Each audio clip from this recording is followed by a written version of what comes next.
There are people out here from your same walk of life who are having a lot of success doing this. There's no reason you can't do it too. Understanding that and really getting that abundance mindset that, hey, if I'm legitimately bringing value to a community of people, I'm going to be all right. The person who's the most helpful will always have a job. So really anybody can invest into a syndication deal as long as you are able to form relationships with the operators. Hey everyone, welcome to the Walk to Wealth podcast. If you're tuning in on YouTube or any of the podcast directories, make sure to do us one tiny little favor. Make sure to give us a follow. We're bringing on fire guests all year this year. We haven't missed yet. And today we got a very special guest. I've been able to meet this guy through real estate investing quite a while ago, and we were able to connect a couple times. And now I'm super excited to have him as a guest today. Last time he was a little under the weather, but now we got him back full health. Without further ado, let's get right into it. Hollis, tell us who you are and let us know what you do. What is going on, John? Thanks for having me on, man. I'm Hollis from Hollis, Queens, founder and principal at 24 Capital Group. We're a real estate private equity firm. Basically, what that means is we help people to invest passively in real estate deals. Particularly, we like to work with real estate agents, brokers, really any real estate professional, because the tax benefits that these individuals have access to are incredible. Really, it's the cheat code to investing in real estate. If you're a real estate agent or broker and you're not also an investor, you're only playing half the game. So that's kind of what we do and what I like to do. We focus on purchasing mobile home parks, short-term rentals. We actually did a deal last year. That fund acquired 81 short-term rentals in the span of 12 months. And it was a really, really amazing opportunity to be a part of. And we're looking forward to cranking out some more of that this year. Amazing. Hollis, you got to tell us your backstory, man. Take us back to when you were a kid, man. Hollis from Hollis, Queens. This is one of the more interesting stories that I've heard. And I've interviewed quite a ton of people. So take us back to your childhood. What was money like? What was your walk to wealth like in your early upbringing? Well, so for me, it's interesting. My mom was the breadwinner. Both my parents worked. My mom made much more money than my dad before the kids were born. Once my parents decided to start having kids, we lived in a bad neighborhood. So my mom decided to stop working and, be a stay-at-home mom, take care of us, drop us off to school, make sure there was somebody home every evening when we came home from school. But that dramatically affected our family's financial trajectory as well, right? That was a very legitimate sacrifice that they made. And I can't say how much I appreciate that sacrifice that they made. So for me growing up, money was tight. It was whatever you can imagine in your mind as like a typical inner city, like, food stamps. That's kind of where we were.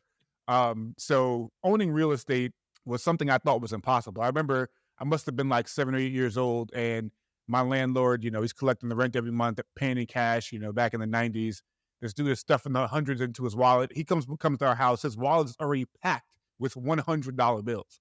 And I remember thinking like, hey, Mr. Carter has it figured out. I don't know how he did it, but I got to go do what Mr. Carter's doing. But I couldn't understand how he did that, to be honest with you. Even as a black man, I couldn't understand how he owned so much property when property was so expensive just to purchase. And this is, obviously even way back then, 20 years ago, property was still very expensive in these areas.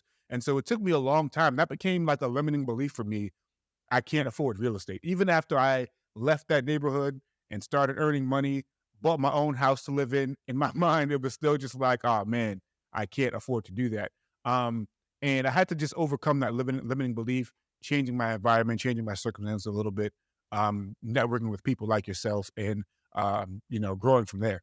Yeah, it's an amazing story, man. And I want to really touch a little bit more about when you got into real estate, because I know there was a certain time delay before you actually learning about a lot of this stuff and you actually getting into this stuff. So tell us about that time span of what was it like when you were trying to get into it? What was it like when you were getting that first property? What was your first taste of real estate?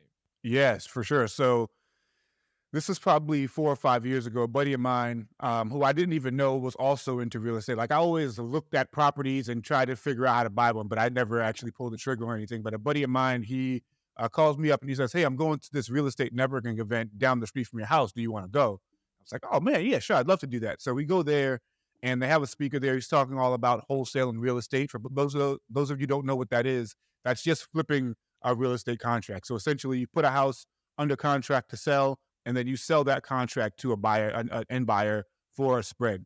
And so when I heard that was legal, it blew my mind. I was like, wow, this is a way I can get into the game without, paying an arm and a leg. So we started doing that. We had that business and we were doing some deals there. But I quickly came to realize that, that was very transactional. That wasn't the game Mr. Carter was playing, right? He was a property owner. And so after some time, I started to pivot and try to understand how I could go about acquiring, these properties for myself.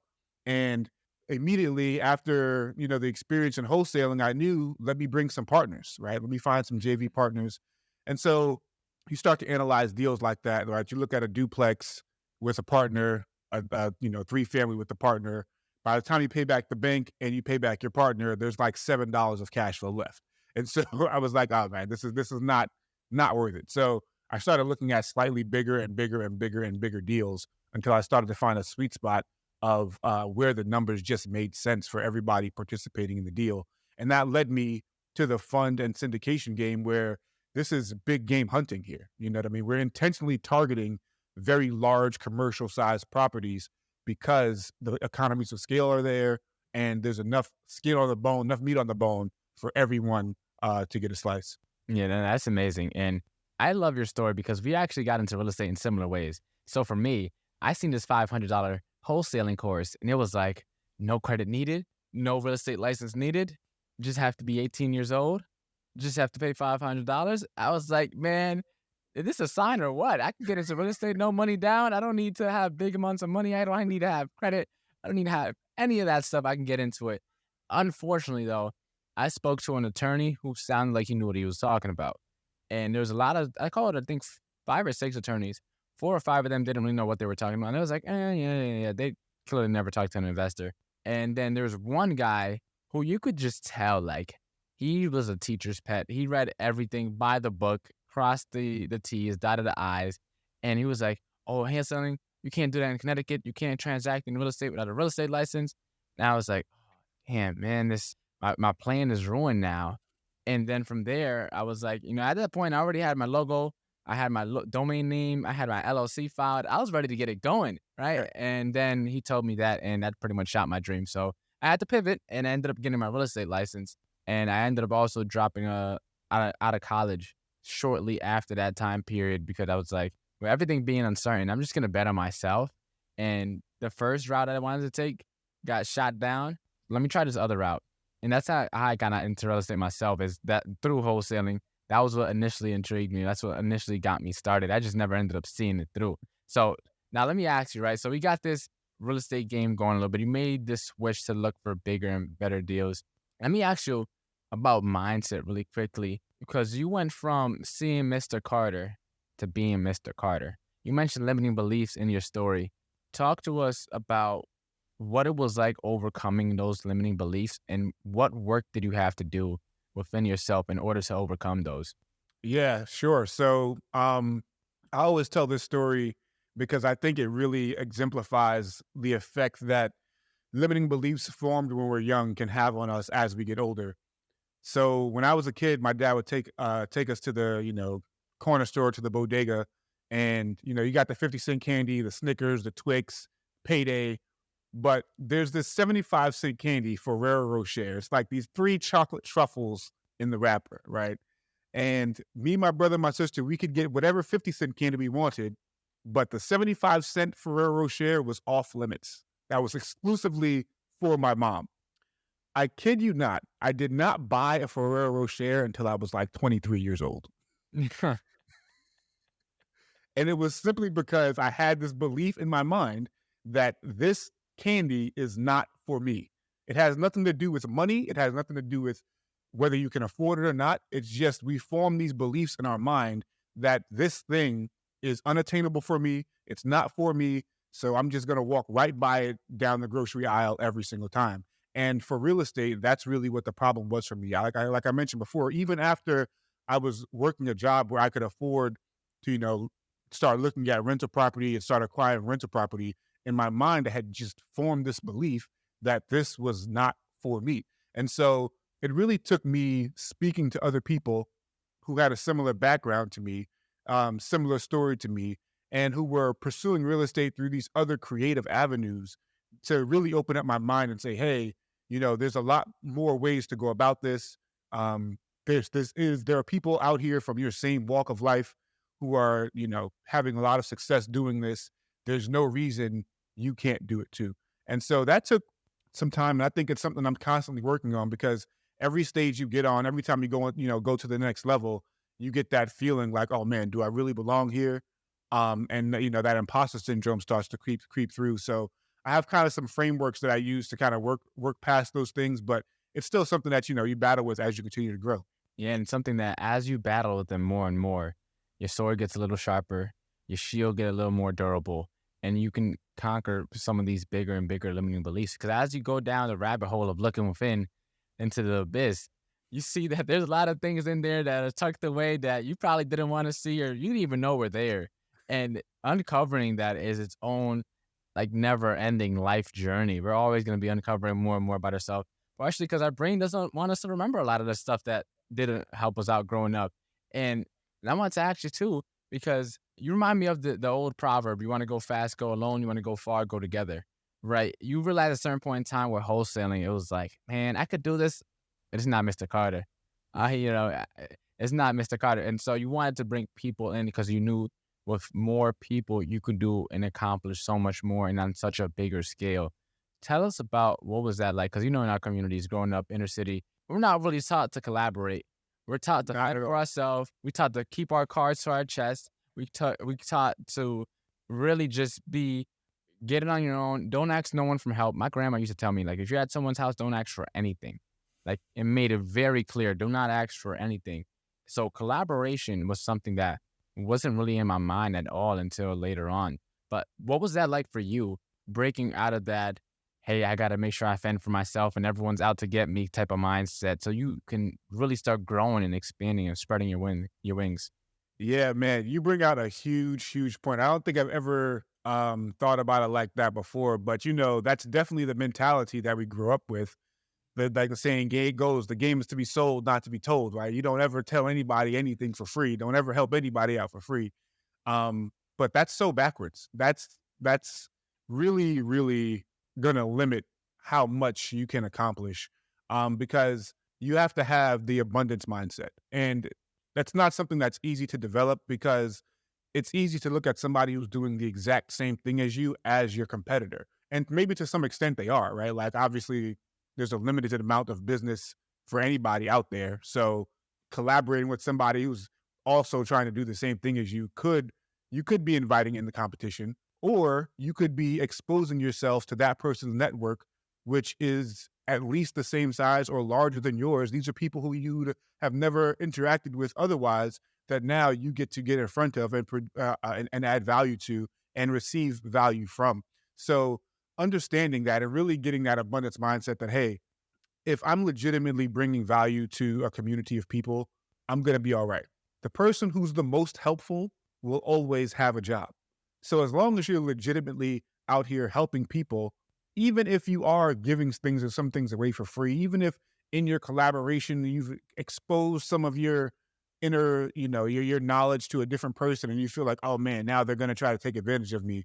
If you're bringing value to a group of people, inevitably you will be taken care of, even if it's not through them, but just because you're a valuable person. Being a valuable person is really the key. And then once you have value, obviously the way that's valuable is because you're sharing it. You're sharing with other people. So really changing the way we think about other people and stop looking at everyone as competition. We start to appreciate the value in working together and in collaborating and realize, there's more than enough food out here for everyone to eat. Yeah, and this another way that abundance mindset teach you is you only run out of food when you're not cooking. Right? It's not like you cook one meal and that's it. And once that food is done, it's over. But if you get more people that learn how to cook, there'll never be food to run out of because you're all cooking your own food. It's only a zero-sum game if you're taking from each other and you're all competing for the same slice of the pie. Who said you got to compete for one pie, right? Just get an oven, and start baking some pies. Create your own pies if you can't find any. And so many times like people say it's, oh, you know, I had one time someone told me like, hey John, be careful. Like when you get real estate agents on your podcast, especially ones from out here that are local, because they're competitors. And it's like, one, I'm not even focused really on real estate, but two, it's like, even if I was, this is my platform. Yeah, they may come on, but I'm the common denominator. I'm always going to be the guy that shows up. So it's like, I was never worried because it's a collaboration. What's the saying? The high tide raises all ships. That's it. If we all come together and we realize that it's not a zero-sum game, it's not something where there's going to be a finite amount of things, even in real estate, because we're both in real estate, right? There's only so many deals that can go around. But let's say you start helping people make more money, well, then more people can get more deals. It's like sometimes you just got to create. And when you're creating, when you're operating out of abundance, that leads to doors that you'll never, ever foresee. But as you start operating that way, doors are open in places that you never seen before. So I want to ask you, ever since you started collaborating, how has your life changed personally, real estate-wise, like the size of your deals? Like, how has that abundance mindset just changed the scale at which you just live life at? Yeah, 100%. So there's a saying, right? You can own 100% of $100,000, or you can own 10% of $1 million. Now, obviously, those numbers are the same, Mhm. right? In the end, you still got $100,000. How much work did it take if you had to do it by yourself? How much effort are you putting in? How much time are you putting in? How much of your own resources did you have to put in to get that 100,000 solo, right? So that's what I've learned, and that's really what I've been able to experience. And last year, like I said, we acquired 81 doors.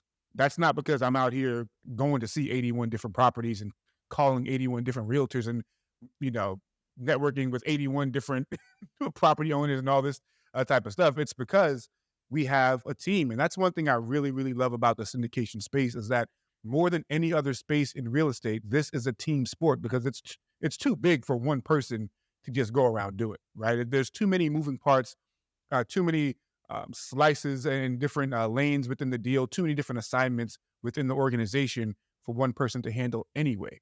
So leveraging a team not only gets you the economy of scale, meaning things are cheaper when you buy them in bulk, right? Like your property management is going to be cheaper.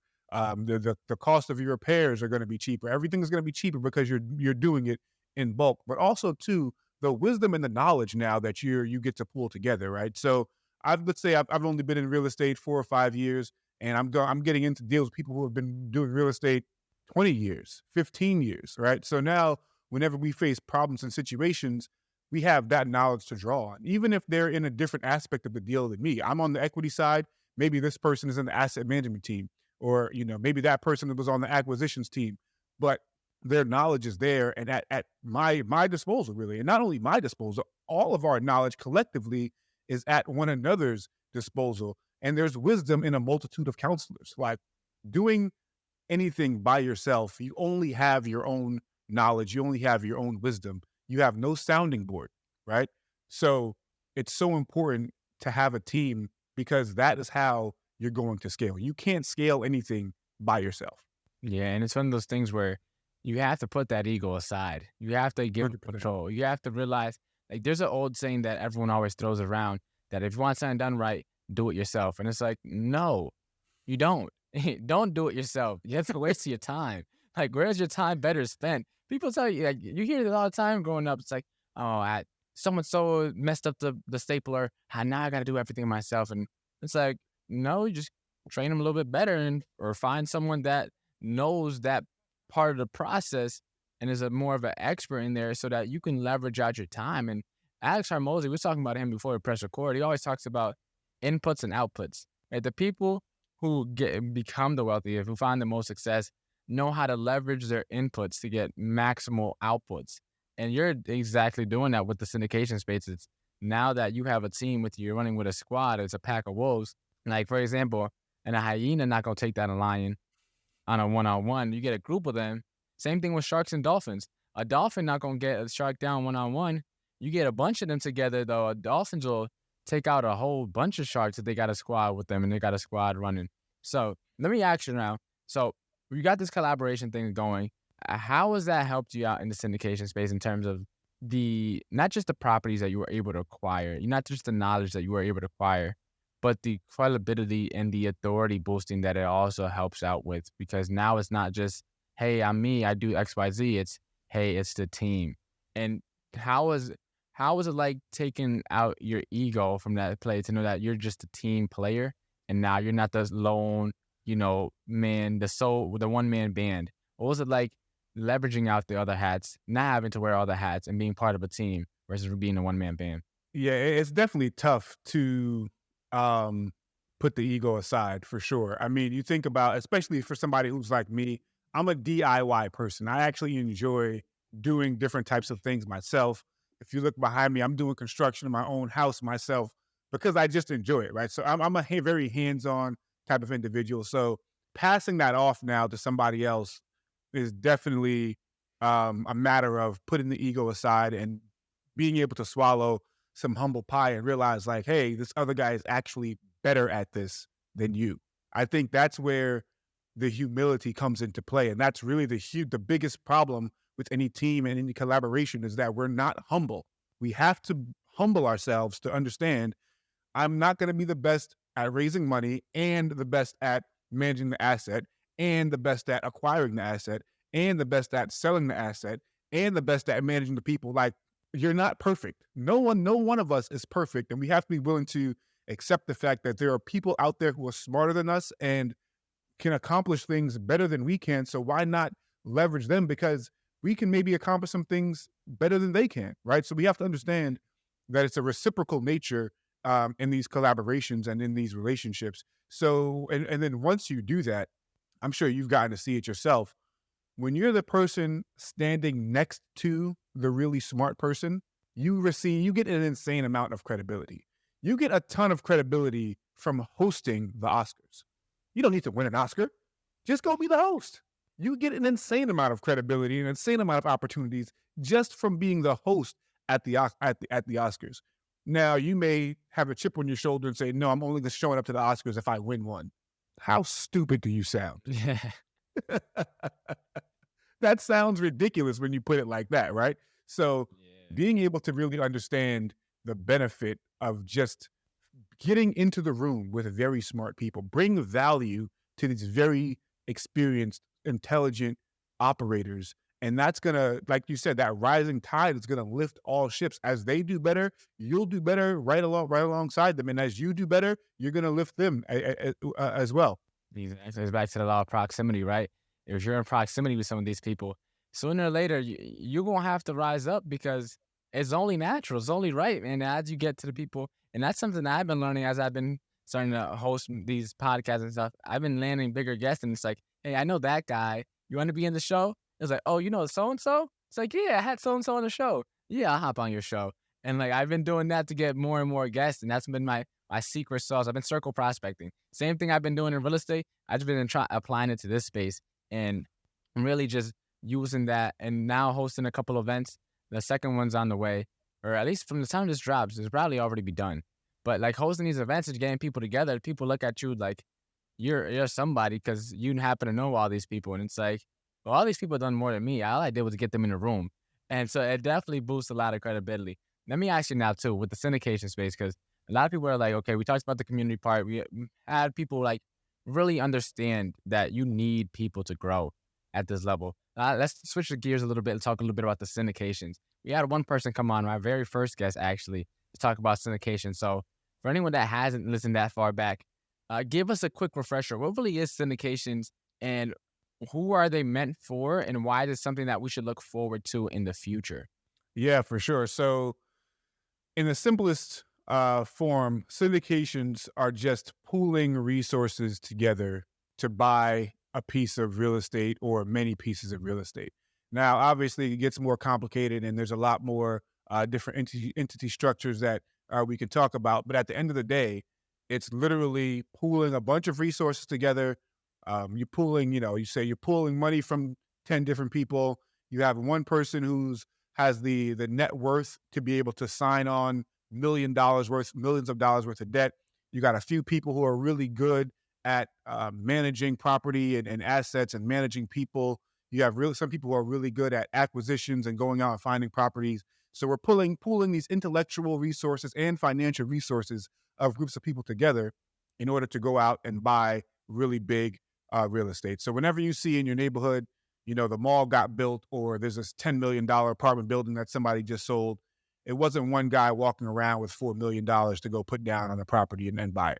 It's a group of people pooling their resources together in order to take down a deal like that. So at its base level, that's what a syndication is for, or what a syndication is. Now, who a syndication is for, up until just a few years ago, honestly, it was really only something kind of reserved for the mega wealthy. There was a certain level of wealth that you had to have to even participate in these deals. But now some of those laws have changed, and literally anybody can participate in a syndication deal. I mean, there's a bunch of websites that do syndication, something similar to syndications in crowdfunding, where you can go invest with $50 if you want to.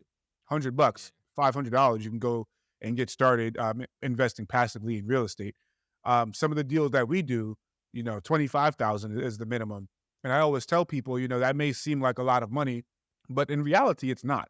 If you think about how much it would cost you to go whatever market you're in the United States, whomever is listening to this show, how much would it cost you to put 20% down on a 2-family property right now? Non-owner occupied. I'm willing to bet it's more than $25,000.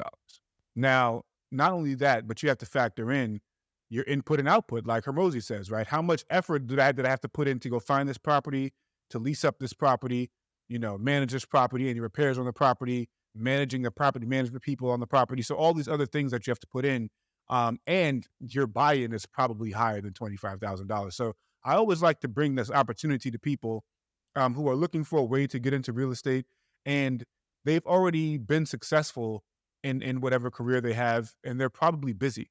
More than likely, if you can afford to buy non-owner occupied investment property, you are busy. You have a job that pays you well, and it also keeps you busy. So I tell people, why would you want to add something else to your plate in looking for property and becoming a landlord? Because everyone knows becoming a landlord is passive right up until it's not. And then it's not passive at all of a sudden, right? So why add that to your plate when you can put a little bit less money down, also take a lot less risk, and it can all be completely passive. So really anybody can invest into a syndication deal, as long as you are able to form relationships with the operators. Yeah, it's kind of like a football team, right? You mentioned earlier, you got to have a team. Some people doing that. It's like football. You have your defensive coordinator, you got your head coach, you got the offensive coordinator, you got the people that are actually on the field playing. That's the acquisition people, right? They're in the game, right? And playing sports, it's something that really helps you for things like this. Like for me, like when just grasping these concepts of getting teams together, and it's like when you play football, if I'm the safety and you're the D end, I can't do anything about the pass rush, right? If you're pass rushing, I got to make sure I get back. So I can't be worrying about these other things. You have to have that humility, that trust to know that the other person is going to take care of what they got to take care of, so that you can do what you got to do and make sure that your job is done well. And then to touch on the second point you mentioned too is taking that less risk. A lot of people don't realize that you don't have to take all the risk in the world. There's people such as yourself that specialize in things like that. It's like, I'll just take this off your hands and we're good. And you get your things. And that's one of the reasons why my first guest was a syndication and investor as well. Because when I heard about this, I was just so like mouth-watery, like, yo, you can just like pull together with people and get these like crazy big properties. And next thing you know, you don't have to do much. You're not really a landlord, but you kind of are, but you're not, because you don't have any of the risks, as you say, because it's only passive until it's not. And so I was like, man, I know it's gonna take me a while to really get into the bigger deals, but like by the time I'm at the bigger deals, I'm probably not even be worrying about money. So it's like I just put that in there, get my return, go about my day, keep my peace of mind, and that's something that, yeah. And here's something else too, when it comes to these deals, is that, they're not only for solo investors, right? So what you can actually do is take a group of people, right, and pool together. Let's say you and 4 of your friends, like, oh man, we don't have $25,000, but we each have $5,000, right? you can pool together, form an entity, and that entity can then go invest in a syndication, right? So that's always an option too for people. But I always tell people the two cheapest ways to get started in real estate, in my opinion, the two cheapest and lowest risk ways to get started investing in real estate are owner occupied multifamily. So that means you go out and house hack and you get hopefully a 4-family, but at least a duplex, because you have the lowest down payment, right? And really your risk is low because you're putting a lot less money down and you're going to live there. So you have to pay that mortgage anyway. Yeah. And the second is investing in a syndication. Again, the barrier to entry is low. And the other side of it is you don't sign on any debt. You're not taking on debt to get into this property, because that's the really where a lot of the risk starts to come in with property, is when you have personal liability for debt. Now your risk is no longer your risk is asymmetric in the wrong direction, right? Because you have exposed yourself to more liability than money that you put into the deal. Whereas in a syndication, your liability is limited to the amount of money that you put in. So let's say everything goes terribly and it just is a crap deal for everybody and nobody makes any money. At worst, you will lose your investment. But in a property with your name on it, with your name on the debt, you could end up owing money beyond what you put in, right? And that's asymmetric risk in the wrong direction. Yeah, that's one of those things where it's like everyone talks about, getting in debt. And there's a lot of people like Dave Ramsey and a lot of people that say out of debt. But it's like definitely a healthy mix of figuring out what you're willing to tolerate and then finding out a strategy that best suits you. That's why once I start getting it going, I'm going to have to give you a call, Hollis, and say, hey, I finally made it in life. I don't want to be a landlord, man. Help me out. I got to get into real estate somehow, some way. And let me ask you, though, in the syndication space. So what's it like actually being in the space? Because I think I read something in last year. It was like only around like 200 or so thousand people invested in syndication last year. So it's like extremely niche down. So what's like actually being in the space? Man, a huge part for my team and I is education. We try to educate people as much as possible on the opportunities available, on what it looks like, the process from A to B, from when you meet us and you find out what we do all the way down to, Z, to where we've gone full cycle on a deal and you're now, getting that final payout. And the reason behind that is, to your point, it's not a very common thing. People hear the word syndication or syndicate and they think, oh, shoot, mob families, this must be a crime, right? But it's really, it's obviously not. And so we're taking the time to try to educate people on that. And I think for most people in the space who want to be here for a long time, that's kind of where it all starts. Because again, up until a few years ago, these opportunities weren't available to everybody. So not a lot of people even know that it's possible. And it's not about people being in the financial situation or not. They literally don't know that this exists.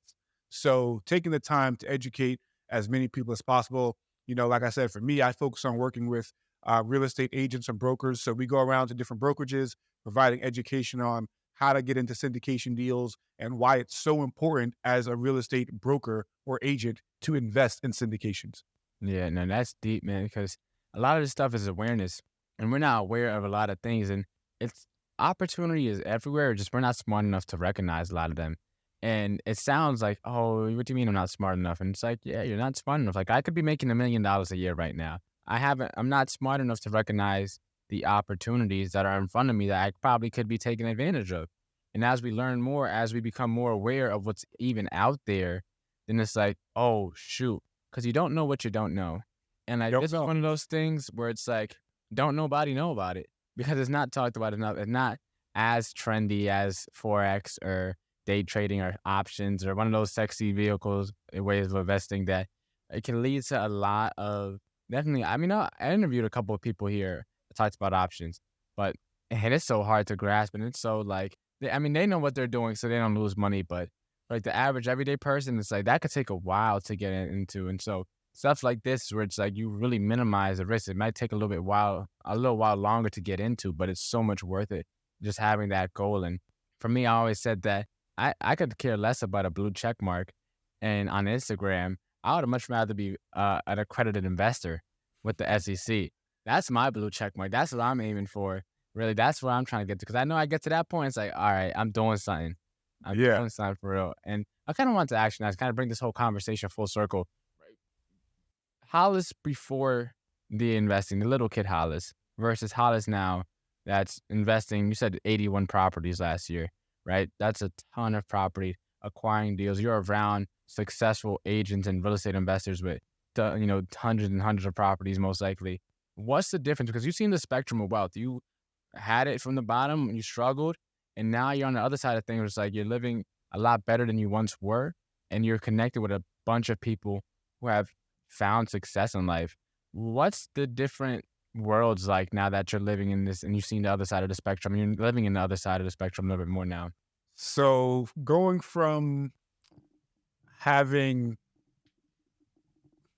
going from living in poverty to being around people who are not living in poverty, I would say one of the biggest differences is the way wealthy people think. The way they look at challenges, the way they look at debt, the way they look at competition, the way they look at their health, all of those things are involved. And I think that's the biggest difference that I can see is these people think differently. Like, for example, I had the opportunity to meet Neil Bawa, who has 9 figures in assets under management. So this guy, he does a lot of volume. You know what I mean? A lot of people have entrusted him with their money. And you can tell the way he looks at the world is a little bit different. You know what I mean? And I think from somebody who came from the inner city, you get stuck in a box. Like, they call the projects because it's a project. You get stuck in this project and you can't really figure out any way out of here. You can't learn to think a different way because everyone around you is thinking in the same way, and it's a hamster wheel you get trapped on. And the biggest thing you can do, the biggest thing that's going to make a difference in your life is to invest in yourself in a way that's going to teach you to think differently. It's not about making money. It's not about becoming wealthy. It's about thinking differently. And that alone is the biggest differentiator that I've seen in dealing with, people who are kind of stuck in that hamster wheel, stuck in a bad situation versus those who are not. Yeah, it goes back to that experiment of the lobsters in the cage, right? You get lobster in the cage, you put all of them together, and you get one that's tried to escape. The others will pull him down so he doesn't escape. And then they get conditioned to not try after a certain period of time. Then you get new lobsters that are put in there, and they try to escape because that's the only thing they want to do. And then all the conditioned lobsters will pull them back in, and now the new lobsters are now conditioned to not even ever try to escape. And it's back to that collective consciousness that's in there. You will always fall back to that level at which the collective is at. And it sucks to say because a lot of the times they may not do it intentionally, but they'll throw their insecurities in there. Like, oh, you're going to do what? Oh, you're going to buy 81 units in a year? But you sure? Like, is that possible? And like little things like that. Like, they're saying it out of a genuine place, out of genuine concern, but that's going to keep you from getting to where you need to get to, sir. Surrounding yourself with people, as we talked about the law of proximity earlier, you get in front of some of these people that are just thinking and viewing the world in such a different way. And it's like, oh, well, I want to think like that. And he has something going for himself. And that's the big thing that changed my mind is reading Rich Dad, Poor Dad. The reason I was so interested, it's like, there's people that think like the rich dad, because I resonated so much with the poor dad. And not saying that was a bad thing, because I think in a book, the poor dad was making like $100,000 a year, like just about. But he was living paycheck to paycheck, making, I think, 6 figures, or very, very low 6 figures, which is a lot more than the average income here in the U.S. And still was kind of stuck on that hamster wheel that you mentioned. And so it's like really just switching that mindset that we're in and not chasing the check and selling ourselves out. And exactly what I was going to say. And like I said, it's not about money. It's about changing the way you think, not only about money, but really about yourself and about life in general. And I kind of have a framework that I like to use for that, because to your point, I think whenever we get stuck in a spot, in a box that we've put ourselves in, or maybe we've been put in, it's oftentimes because we don't have another voice in our head that's saying something different than than our own, right? So we have a limiting belief that maybe has been ingrained in us, or maybe we put in ourselves, and there's nobody telling us anything different. So whenever I find myself in that situation, I like to rap. It's WRAP. The W stands for right. So take time to actually write your thoughts. Why don't you believe you can buy Ferrero Rocher candy? Like, why is that a belief that you even have in the first place, right? The second thing I do is I go out and I try to read. So I'm not going to say I'm like the biggest reader reading hundreds of books a year, but I just try to read something that's going to expose me to a different way of thinking than I've had in the past. And then after that, it's association, changing associates, because we are the sum of our 5 closest friends, they say, right? So if we have deeply ingrained limiting beliefs, it's likely that someone else around us is reinforcing those limiting beliefs, right? So maybe it's time to either change the association or discuss that openly with your associates, because maybe you can help each other out of the box, right? And then obviously the P is, once you've kind of gained this new perspective, you have to put it into practice. So you can now feel comfortable, like, okay, cool, I can get the Ferrero Rocher. I think I can do it now. Bro, just go buy one. Like, just go do it and see what happens, right? Turns out it's only 75 cents and you've had $1 in your pocket the whole time. So WRAP is the framework I like to use. That's amazing, man. And Hollis, you've been dropping nuggets this entire conversation. We definitely talked about some deeper concepts that hopefully didn't fly over anyone's head, because we really talked about community and collaboration and some of the things that we had to overcome to even get into this space mentally first before we could even find our steps. And so thanks again for hopping on. Where can we connect with you? Where can we find you at if we want to know more about what you got going on and we got to keep up with your amazing content that you've been posting lately?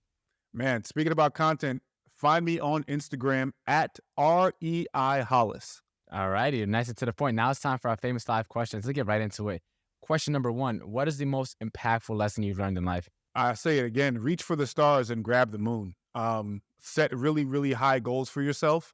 And even if you fail, you'll have achieved more than you would have otherwise. What is the most admirable trait a person can have? Humility. If you had to change someone's life with one book, which book would you recommend? The Bible. What is the legacy that you're trying to leave behind? Hard work. And for anyone that wanted to embark on their walk to wealth today, what is the first step that they should take? Rap.